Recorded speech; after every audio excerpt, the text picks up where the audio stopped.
Hi, I'm EmKay Archlink. I'm the founder of Archlink LLC, author of Unseen Powers, and a self-proclaimed advocate for those with autism spectrum disorder. I was professionally diagnosed with level 2 autism spectrum disorder in September of 2022. And I've been working to educate myself on the topic ever since. I am here to destigmatize neurodivergency, starting with autism. With that being said, welcome to RAW-tism, a podcast about my autistic experience and opinions on the world. On this podcast, I will be raw and unfiltered. Whether you listen to enjoy, hate listen, or just leave it playing on mute to support me, I appreciate the effort you put into my little program. Thank you! You're always welcome to disagree with me as long as you do so respectfully and with no name calling. I love you all! If you enjoy this podcast, please consider rating and reviewing RAW-tism to help others find me. Ensure you're following RAW-tism on your preferred podcast streaming service so you never miss an episode. We post a new episode every Monday, but you never know when we'll throw in a special treat during the week. Thursday night karaoke like normal. In between singers, the DJ had his standard playlist going on in the background. We were all jamming to Hand Clap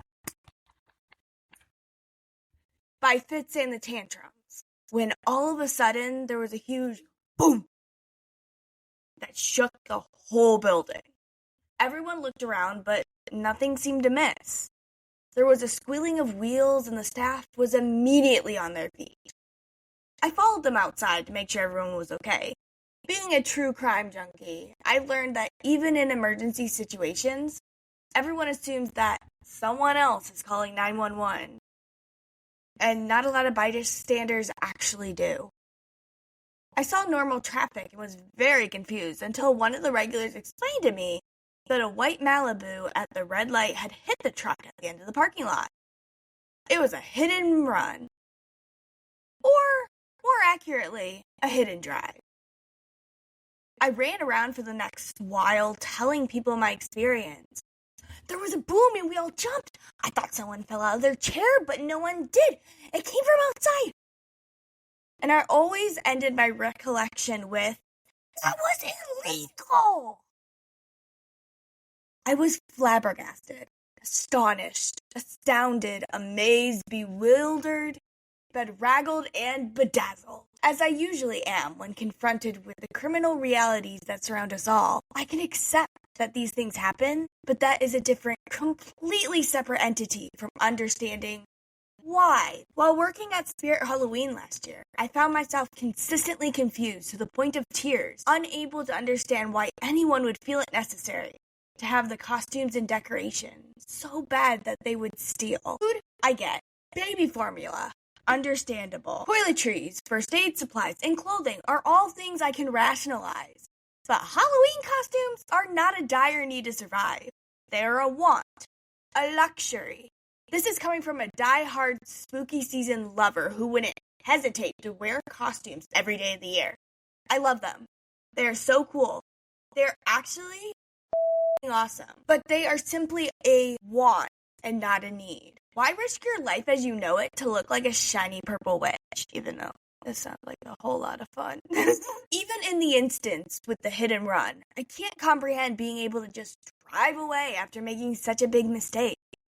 It just doesn't make sense to me that people don't own up and take responsibility for their actions. If I accidentally killed someone, I wouldn't try to cover it up. I'd be honest right away and hope for the best. The consequences are so much worse if you get caught when you play games. I can't tell you how many television shows and movies I've watched where people make a reasonable mistake and immediately follow that up with a stupid mistake to go on the lam. I'm sure there's situations in which that is the only safe option. I understand that choice for those storylines where the character would almost definitely be killed in prison. But it's not worth ditching your life if you just shoplifted a Pokemon card pack. There are tougher situations like self-defense killings and getting framed. But I'd like to think that our legal system isn't so badly broken that the punishments for these would be worth becoming a fugitive to avoid. 'Cause I'm young and I'm dumb.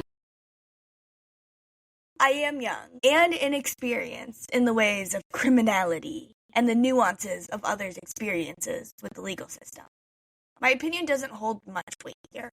However, why I brought this up will make much more sense once I connect it with autism.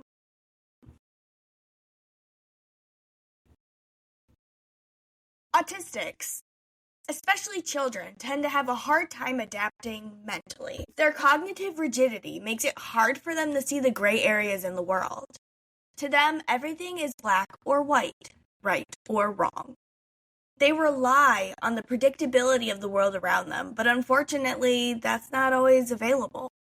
Change is a big part of life, which can be intensely distressing to autistics. Circumstances and acceptability within society are ever-changing. When I was younger, the LGBTQIA+ community wasn't as open with pride as they are now. While this statement might sound all back in my day, it's a strong analogy for autism. Older generations find change hard because they've been used to their way of life for longer than most other generations have been alive. Autism is similar, but with shorter spurts of time. Change can be hugely distressing for those with autism, especially when they don't have healthy coping mechanisms to help them through the shift. Many autistics have difficulty moving on from negative emotions and get stuck in a spiral of meltdowns and exhaustion, which makes it hard for them to do normal daily life activities like work or school. Sometimes the struggle extends to self-care, including eating, drinking water, going to the bathroom, and even cleaning themselves. According to adult and geriatric autism.com, there are 3 ways to clear up mental rigidity. Suggestion 1. Ask other people about their experiences and opinions is my favorite method. I love asking people how their minds work so I can learn. From asking my editor questions about her journey with tarot cards to asking random strangers about their sense of style, it's always fascinating to attempt to understand other people's thought processes. This is also why I'm a big fan of true crime documentaries and other resources to learn about the psychology of those who think differently than I do. Suggestion 2. Mix it up a bit. Suggests that the autistic person change small parts of their routine until they get used to the idea of not needing everything to always be 100% the same. The example they provide is to drink coffee in the mug that is typically used for tea. This might seem like nothing to someone without autism, but believe me when I say that having different objects for different similar tasks is a big thing that helps reduce stress for an autistic person. I have 6 different hand sanitizer sprays that are meant for different bags, and that's just one example. Everything is so specific. I have different chapsticks that are meant for different things. There's certain cups that I can drink outside the house, certain cups that I can drink in the house, and it doesn't always make sense. Suggestion 3.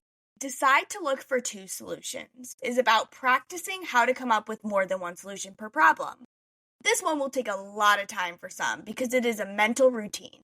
Changing mentality is much more complicated than physicality, in my opinion. Another aspect of cognitive rigidity when it comes to autism is changing tasks. A great example for this was when I was learning how to play the game Merry Madness, a fancy Nightmare Before Christmas themed left, right, center, or LCR game. For those who haven't played LCR, it is a game where the dice tell you to pass your chips to the left, to the right, and the center until only one person has chips. The thing about Merry Madness is that it has 3 different sets of rules, making it 3 games in one. All versions of the game use the same pieces but have different goals. This messed with my brain. Switching up the game while having the same pieces in front of me was too complex for me to handle. I kept returning to the first version of the game I had learned. I've always found it difficult to see the gray areas because of my comorbid OCD and ASD. I've worked very hard since my diagnosis with autism spectrum disorder to fix my thinking so it's more flexible. I was raised Roman Catholic. Aside for the 3 years I was homeschooled, I went to private Catholic schools from kindergarten through high school. This was the life I had known, so going to college was a culture shock. Over the years, I've developed a better understanding of spirituality and no longer identify as a practicing Catholic. I believe in a more psychological way of looking at religion. I enjoy learning about different beliefs and history behind the development of religious systems. I think something is out there, whether it be a god, the universe itself, fate, or what have you. However, I am no longer rigid in my beliefs. The basis of my thinking will always rest with Catholicism. That's how I was raised, but I am more flexible in my belief system. I change every day and welcome it. Life is about learning and growing, not keeping everything the same. Unfortunately, sometimes. I'm very happy to have made it to this part of my life. I know change is hard, and if you struggle with it like I always did, trust me when I say that it's actually great to be able to let things go. It takes a lot of practice, and it can be a pain in everything, but it's so worth it once you get to the point where you can just go, not gonna worry about it. Not my problem. I don't care. Moving on. Think about something else. Let's go. Woo!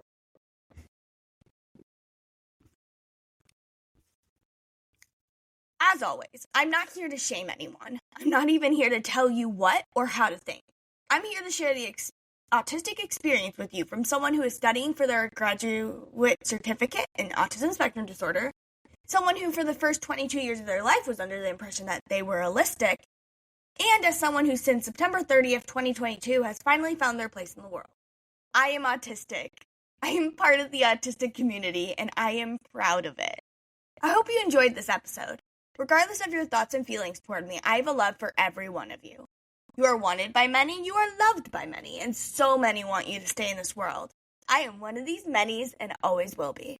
If you'd like to support this podcast, the description includes links with referral codes to Circles water bottles, Pair Eyewear's customizable glasses, and my favorite Amazon products. The transcript for this episode can be found for free on my Patreon, which is also linked below. Would you like to see more of me? In that case, visit EmKayArchlink.com for links to my other content. A new episode of RAW-tism comes out every Monday wherever you get your podcasts. On the next week's episode of RAW-tism is posted on Patreon every Tuesday.